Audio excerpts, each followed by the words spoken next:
On this week's episode of the Wrestlebros podcast, we will discuss the current state of the WWE product and what Raw and Smackdown Live are doing right, and also what they're doing wrong with the current talent that they have. Let's go.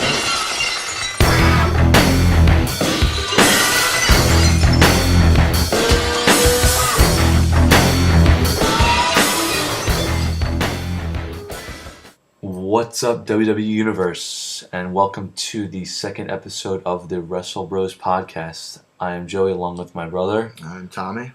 And today we will be discussing both the positives and negatives of the WWE talent, both on Raw and SmackDown. We will go into some of our own ideas on how we think creative can spice things up a little bit and intrigue the fans more. And we will also go over some things that we think that they're doing properly, that we think that they can continue to run with. So, without further ado, we are going to get started. So, Tommy, what do you think that creative is doing wrong and WWE as a whole has got going on with Raw? What's the current state going on? Well, the main problem with Monday Night Raw, in my personal opinion, is the 3-hour time format. So, with the number of superstars on the roster and compared to the hours of the show, it is very hard for an average fan to stay interested in 3 hours of wrestling program every Monday night. And as you can see, the show is very top heavy as well. So for that 3-hour show, the company is constantly relying on guys like Roman Reigns and Seth Rollins, and when Brock Lesnar is around, he's a heavy part of the show. So it's very important that the creative team of Monday Night Raw starts introducing the underutilized talent more. Guys like, and recently they introduced the Bo Dallas and Curtis Axel as the Miz Taraj. That has been one of the best segments so far in the past 3 weeks on Monday Night Raw. It's given them a chance to spread their wings and show the WWE Universe that they have talent that is being underutilized. And I just think that creative needs to continue to do that in order to make the 3-hour time format more of an interest to the common fan. Yeah, it gets a little bit unbearable at times. I mean, back when Jericho and Kevin Owens had their 15, 20, 30 minutes of fame on the on Monday night, it was entertaining. They bounced off one another. I mean, it was fantastic, and Jericho was the best on the mic. But now when you're dealing with individuals like Roman Reigns,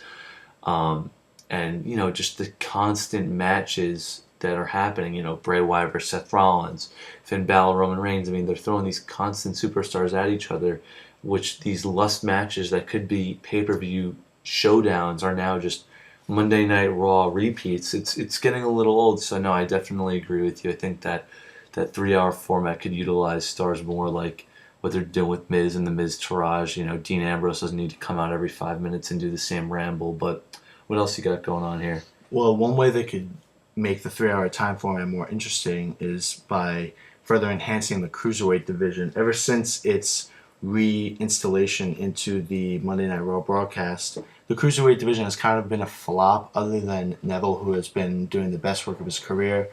Guys like Akira Tozawa and Rich Swann and TJ Perkins have all done a good job, but other than that, the division as a whole has kind of been a major flop, and WWE needs to do a major overhaul of this division. With the recent breakup, I remember we discussed this last week, of Enzo Amore and Big Cass. We believe that Enzo Amore could be on his way to 205 Live, and that could definitely attract more mainstream attention from the Monday Night Raw viewer to 205 Live on Tuesday nights. Absolutely. I mean, with the departure of Austin Aries as well, I mean, he just left the company no more than a week ago. It's just the repeat matches of him and Neville, him not getting over, and then where does he go from there? He's on 205 Live. He's going to be just in undercard matches where no one really cares, wrestling with the lights off. So, they got to really do something to spice that title up, and even if it means having more things going on Monday Night Raw, some backstage promos, it wouldn't hurt the title. It can only bring more value to it. There's nothing more they could do. Not that they're tarnishing it, but they're just putting a bore on it. So I definitely believe that. Yeah, it's very overlooked as of right now. Yeah, I mean, Neville was fantastic in NXT, and he's unbelievable in WWE. He missed almost a year with that injury that he had, but ever since then he's come back and just been a star, and he's a top-notch guy. I mean, he could be fighting for the WWE title with his talent. So there's no reason why they can't put on unbelievable shows with these guys. I mean, they're athletic. I mean, they look great out there, and they bounce off one another because, they're there's only a few of them, then they're fighting all the time together. So They have they great know. chemistry, exactly. They know what they're doing. So we'll transition to some of the Raw positives that the creative team for Monday Night Raw is doing. The tag team division over the past several months has gotten a fresh bolt of energy ever since WrestleMania season. The Hardy Boys returned WrestleMania. And even before WrestleMania, I mean, we were seeing some good stuff. They never pushed Enzo Amore, big cast to the top, but, New Day carried. I mean, there was, before the brand split, the tag titles were carried for quite some time, but now it's really taking off. It's really taking off. Guys like Cesaro and Sheamus have done, ever since the Roadblock pay-per-view when they beat the New Day in a shocking fashion, they've done a great job of revitalizing their careers as well as the tag team division for Monday Night Raw. So and guys like Carl Anderson and Luke Gallows and the Revival, who just came off a return, and beat down the Hardys this past Monday night. They could be set up for a fresh feud. There's so many angles to go here. I mean, we got the Hardys who might go broken, which would just make my year. It would break the internet, no pun intended, but we have that going on, and then we just got, constant chemistry. I mean, listen, they had the Hardys fight Cesaro and Sheamus for weeks, and it was still good. It wasn't the same old stuff. They were spicing it up. They did the Iron Man, now they got the Revival involved in the mix. I mean, there's a lot going on there. SummerSlam could be the stage for a potential TLC match for the tag team titles between the Revival, the Hardys, Sheamus and Cesaro, and possibly even the Club. I mean, this tag team division is stacked from top to bottom. Even with the former tag team R-Truth and Goldust, they were a very entertaining part of this tag team until their recent split up. It's pretty crazy how there's only one belt. One pair of belts for so many tag teams. But, they keep putting on the shows. People are going to keep watching. I mean, it's just going to help fill out that 3-hour time frame we were saying. Exactly. And now we move to the Intercontinental title picture, which is more specifically The Miz. And The Miz, as you may know, we believe is one of the most underappreciated talents on the roster and has been... Of the past decade, I'd say. At least the past decade. He's been putting on... And this past 2 years, with his run with the Intercontinental title, on and off, he's been probably one of the most consistent superstars on the roster. He's bar none, top 5 of the past, I'd say, half decade. I mean, we're watching somebody who was pushed to a WWE title after working in Tough Enough, after, going through the ringer, who won a WWE title in the main event of WrestleMania, who settled to go back down to mid-card, who was the shining star in mid-card and the top heel that everyone genuinely hated, which is the point of a heel, to coasting behind Dean Ambrose, and now finally he's got a chance to get his own segments on Raw, get the Miz Taraj going. I mean, he's pushing other superstars. Him and Maurice are fantastic out there on the mic. I definitely think that he is the shining star here in the mid-cards, and they need to get him some fresh feuds, because Dean Ambrose, I'm sick of that stuff. Yeah, guys like Finn Balor are very deserving of a potential Intercontinental title shot, which could be coming for SummerSlam. We don't know what the plans for Finn Balor are at this moment. It seems as though he'll be out of the Universal title picture for quite some time now, and I think he's in line for a potential Intercontinental title shot and win. Absolutely. And you know what? Even if it's a win or a loss, getting in the IC title shot is going to bring more notoriety to the belt. And at the same time, The Miz is no throwaway. I mean, you see guys like Dolph Ziggler kind of fall off the map after going up top. Miz has always stayed relevant, and he's always gotten his time on the mic. People hate him, and people want to see him, and that's what brings the money in. He's a top-notch guy. Exactly. And one final point about Monday Night Raw, in my opinion, the best part of Monday Night Raw from the past, since the brand split, Braun Strowman. He's been the best overall superstar in the company, whether it is his matches or his work on the mic or just his chemistry with all his opponents in general. He has taken over the WWE, and he is the future. The future is now. We are living in the era of Braun Strowman, and that could come to a head at SummerSlam if he potentially finds his way into a Universal title shot. Yeah. And I believe he's much deserving of that at this point. Absolutely. Whether he beats Brock or not, if he got into a match with Brock, which was supposedly supposed to be scheduled according to Dave Meltzer, I mean, that was the main goal until he got injured. This guy is a monster, but he's not just some big show, big guy who's one-dimensional. I mean, he is on the mic, he's taking beatings, he's giving beatings, he's athletic, and biggest point of all is he is scary, and that's what people want to see. He's not just some big guy walking around 7 foot yelling at people. He genuinely looks like a scary human being, and I think that that is what's so key to his overall character, which they've built unbelievably. When he was on the Wise, he was quiet. He wasn't that scary. He looked scary, but now that he's got that deep, raspy voice, I mean, it's all flowing for him. So I'm very happy to see this. I mean, my overall show grade, I guess I would give for Raw would be like, I guess I'd say it's like a B plus right now. I mean, I think they're doing a lot of things right. I think the title is on the right person right now. Brock Lesnar is the guy. When he's on TV, he's must see. He's been in the company for almost 14 years. I mean, this guy, he knows what he's doing. Paul Heyman is a god on the mic. Tag team division's on point. Women's division's doing well. I mean, we're really seeing some good stuff on Raw. You know, the 3 hours is tough. It's tough to fill, but what's your take? What do you think the overall grade should be? Yeah, I agree that Raw is doing the best they can for what they have right now, with Brock Lesnar being more of a part-timer. Now that he's in the full swing of things in the summertime, heading towards SummerSlam, Raw is more must-see TV than ever.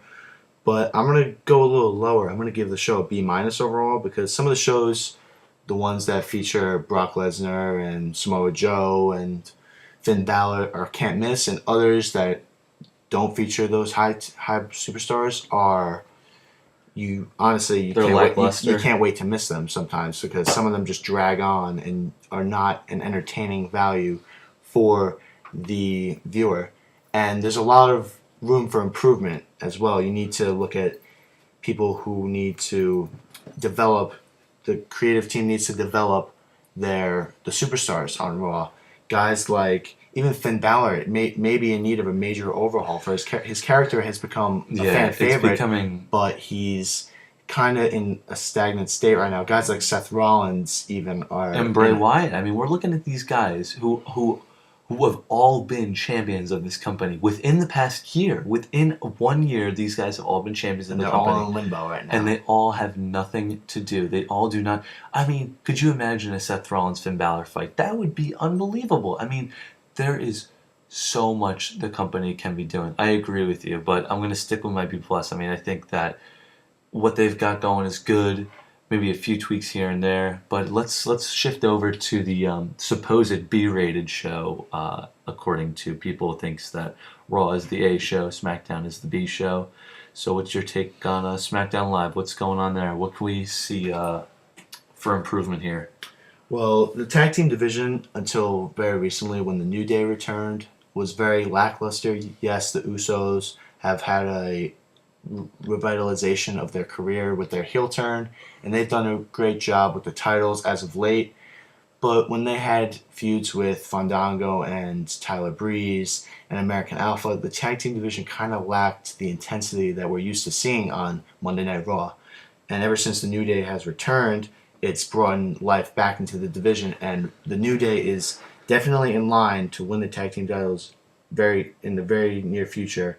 And fans are looking forward to that every day, because once the New Day will be 3-time tag team champs, and they'll stamp their place in history as one of the best teams of all time, if not the best team of all time, in my opinion. Yeah, they really have been putting on a show. I mean, you see the best team of all time. I'm not sure I can agree with that, but I do see what you're saying. Of this generation. It's between them and the Usos, and if they could beat the Usos... Yeah, and you know what? You're right. Within the past 5 to 10 years, I mean, they've been definitely killing it. I mean, we saw them come on scene in 2015, and it was like, what the hell is going on here? I mean, WWE is kind of just throwing these guys together. It was kind of awkward at first. Yeah, it didn't. Yeah, they were like promoting the brand, they were promoting the theme song, and I didn't know where they were going with it. But I honestly think that the Big E's willingness to open himself up a little bit. He was a very serious character before this. Keep in mind, he was an Intercontinental Champion. He was a very, very serious contender to possibly get a big time push, and he was very straightforward and strict. He worked with Vicky Guerrero and Dolph Ziggler at one point. I mean, this guy was the bodyguard, bullseye, straight shooter, and now he's dancing around, shaking his butt. They've got Xavier Woods, who's just getting into character and developing unbelievably. And then Kofi Kingston, he's the happy-go-lucky, playing his perfect role. I mean, I think this group is unstoppable. I see that too. I mean, there's no way to. The New Day is only going up in my book. Their stock is only rising and rising. One more thing I want to talk about, a potential negative that I see for SmackDown Live.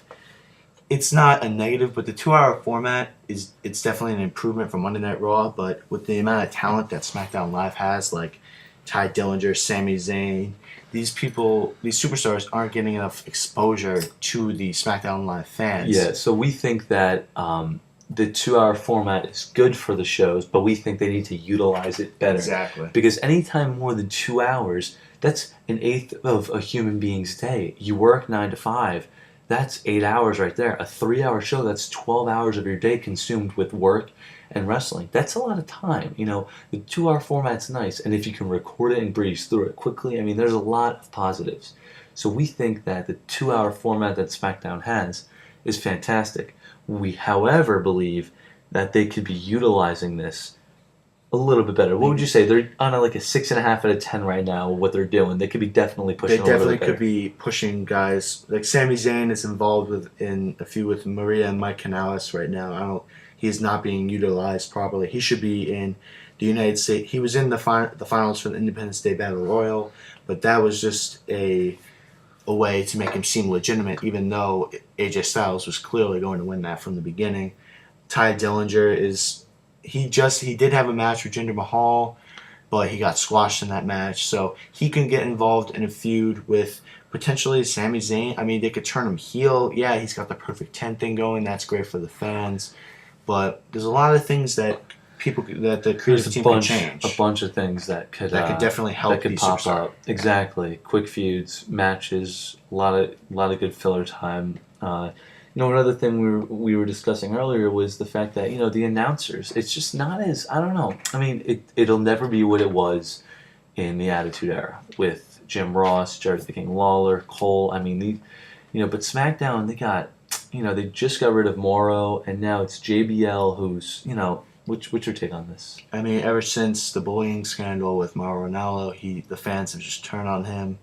He's constantly shifting from a heel announcer to a face announcer, and it's too confusing to deal with, and he's not the same JBL he used to be on commentary back in 2014, 2013. Yeah, when he would have his one-liners, he was always for the heel. He loved, the dark, dirty guys, and now it's just he's all over the place. But maybe they're trying to repair his image. That's if commentating's the worst part. I know commentating is this.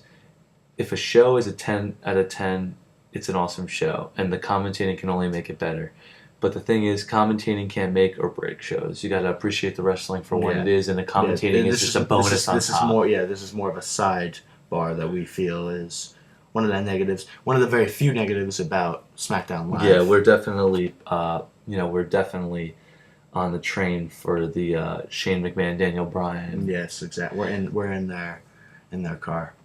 But we're going to go on to the positives now, SmackDown Live, and we're just going to discuss how it's just a land of opportunity. I mean, Tommy, we had Bray Wyatt and Randy Orton. Bray Wyatt, big-time name. Guy's been doing it for years, on top, fighting big guys. Undertaker at Mania, feuds with Jericho, Dean Ambrose. I mean, you name it. Every top guy in the company. You got Randy Orton, 13-time world champion. The guy has been the guy for a decade.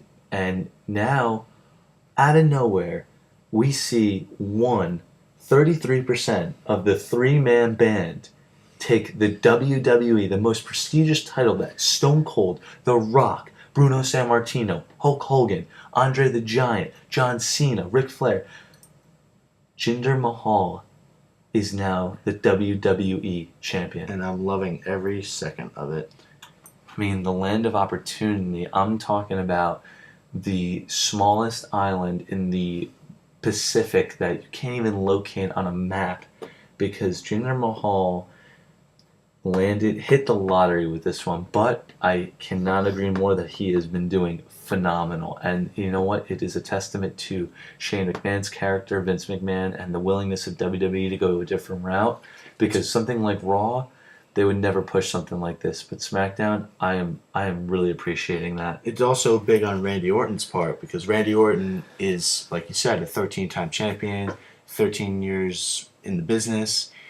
He's kind of taking a back seat and really pushing Jinder Mahal to be the guy on SmackDown Live right now. And Yeah, it's a big step for him. it's a big transition in Randy's career. Maybe this might be Randy Orton's last big-time feud for the WWE title. Yeah. And he's doing some of the best work of his career, just putting over a very, not a lesser talent, but someone who is not as experienced as Randy. Absolutely. And this feud with Randy for Jinder is giving him the experience he's going to need to carry his career into the future. Exactly. I mean, when Ginger's squashing these guys like Ty Dillinger and stuff like that, I mean, the WWE is just trying to give him some notoriety, some flack behind him. But I can't agree more with the fact that Randy Orton is really just, riding this horse on his own.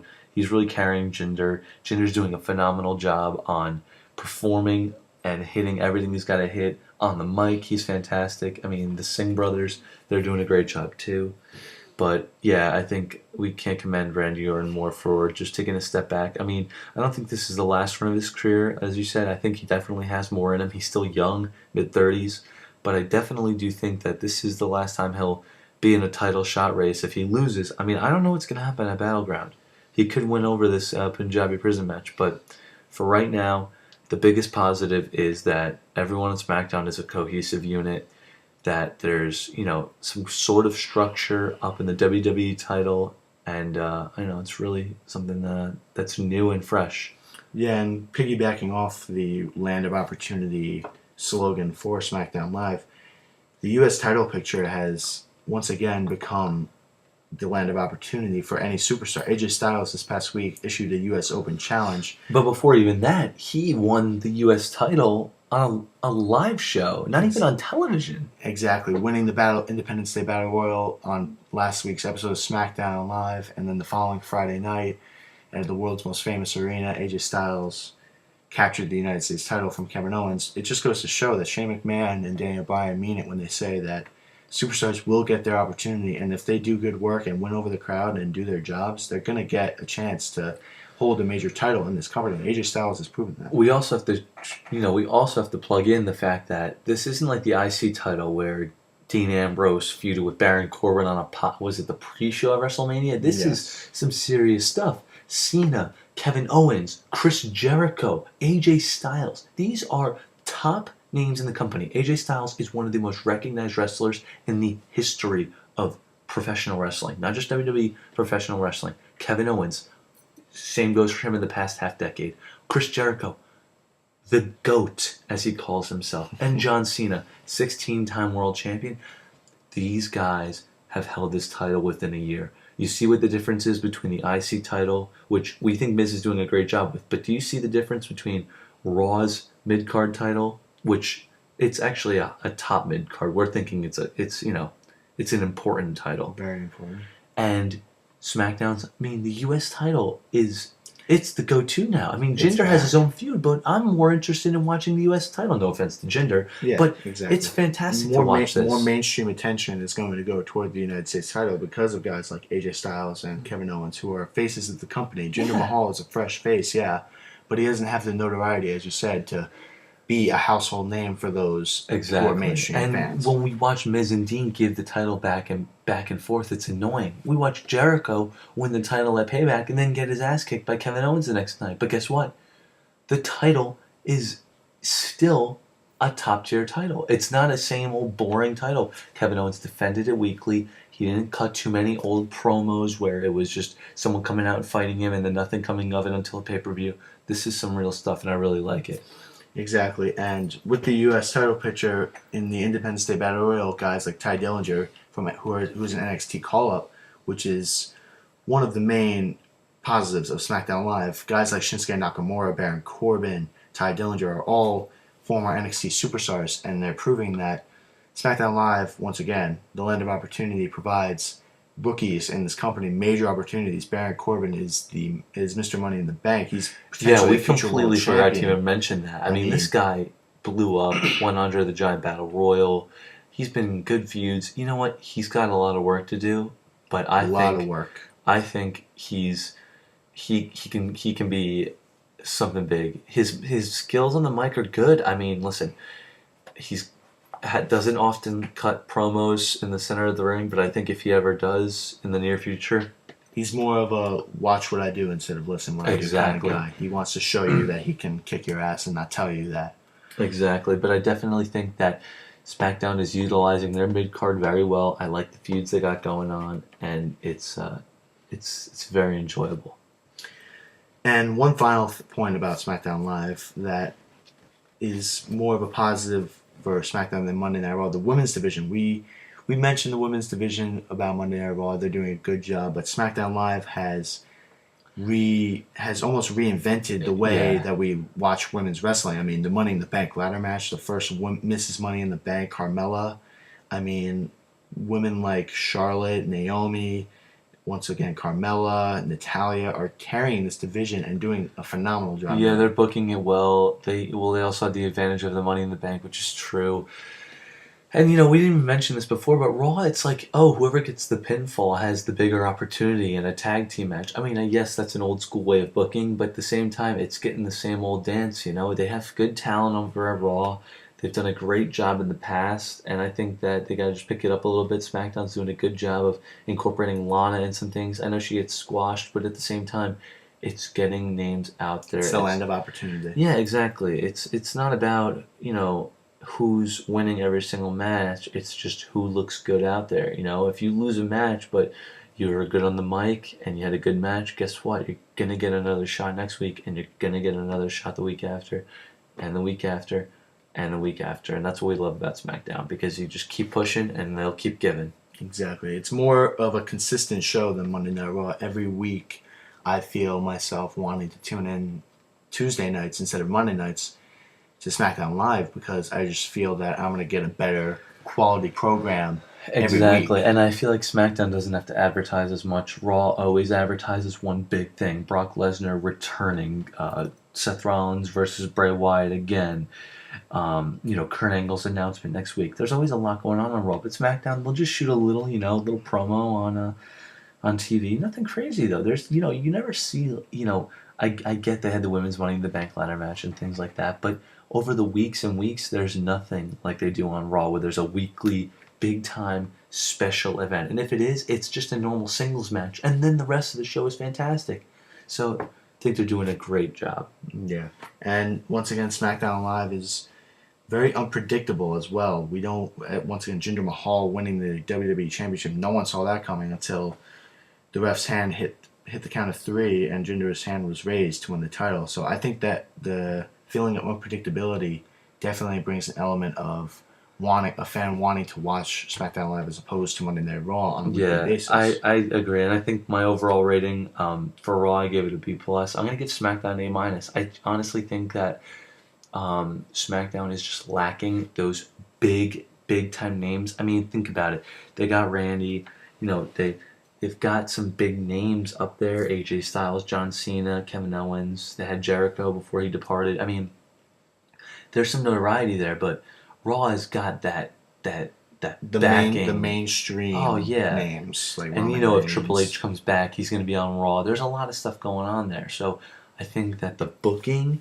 and the way SmackDown is heading, definite A-. I just wanted to see your take on it. Yeah, I definitely agree. I mean, with the quality of writing and the storytelling, just better overall for SmackDown Live. I gave Raw a B- overall. I'm going to give SmackDown the B+ because I think that they're almost there. They're almost to an A grade, but they can do so much more with their tag team division, as we mentioned, and utilizing more superstars like Ty Dillinger and Sami Zayn. Once that starts to happen, SmackDown Live has nothing but positives coming in the future, like with guys like Shinsuke Nakamura, AJ Styles carrying the company into Royal Rumble and WrestleMania season. It's pretty crazy the limit. It's unbelievable because they are pushing a guy like Jinder Mahal to the main event scene, and he's gonna have a match. Let's just pretend that WrestleMania was tomorrow, and it was Jinder versus Randy for the main event at WrestleMania. You have Shinsuke Nakamura and AJ Styles as a co-main event. I mean, that in itself could be the greatest match of all time. So, SmackDown definitely will book themselves into the best corner, and I can't wait for that. I mean, that's going to be unbelievable. Yeah, this coming year into WrestleMania season for both Raw and SmackDown has the potential to be one of the best stretches WWE has had in the past few years, and we look forward to that. But for now, we're gonna wrap things up. Yeah, I mean, so I think overall they're doing a good job with the talent. I think, the 6 hours a week they have Raw, SmackDown, 205 Live. They always have a lot going on. I think that's a little bit too much for And fans. we forget to include NXT Oh, since all the major... Yeah, we will be touching on that in our next couple episodes. We'll be discussing NXT talent as well. But it's a lot to handle for fans. But we definitely do think that for what the talent is and how they're booking it, I think WWE is on a good stretch so far. I mean, ratings are up and down, but that's just That's fans the time are of year, exactly. yeah, and fans are just getting used to it. I mean, we're rolling into SummerSlam. There was a big lapse between Mania and SummerSlam, which always happens. And then you know what? We have the Nostalgia Acts coming up. Kurt Angle could be facing Triple H at SummerSlam. There's always rumored things for the Rumble. So there's a lot of steam going into these, but we don't want to see them book themselves into a corner. We want to see new, fresh rivalries on Raw. We want to see utilization of good talent on SmackDown. And if we see those two things, I think that they can just tear it up from now till SummerSlam, Survivor Series, a Raw vs SmackDown match. If they got a 5-on-5 of some of the top names of those companies and just threw in some filler matches and maybe a title match at the top, that could be an epic pay-per-view. I mean, we're looking at a good 2017 so far, so definitely think that we're on the right track. And what do you think? I think that wraps it up for this week, honestly. But we just wanted to thank you guys for listening and following all that we're doing on Instagram and our new podcast. Our Instagram handle will be in the description. If you want to go give us a follow, that would be much appreciated. If you wanted to like, share, and subscribe to this podcast, we plan on doing an episode every week, every Sunday. Yeah, we plan on doing at least one show discussing major topics in WWE and wrestling as a whole, and then once a week we will also be publishing another fun video. Could be a top 5 video, bottom 5 video, just our take on certain parts of the industry. There's a lot of belts, a lot of superstars that we've seen in the past 2 decades. So there's a lot to discuss, and we want to just put it out there, put some content out there, and for you guys to enjoy. So yeah, thank you guys for listening. I'm Tommy. And I'm Joey. And hope to see you guys next week. Thank you.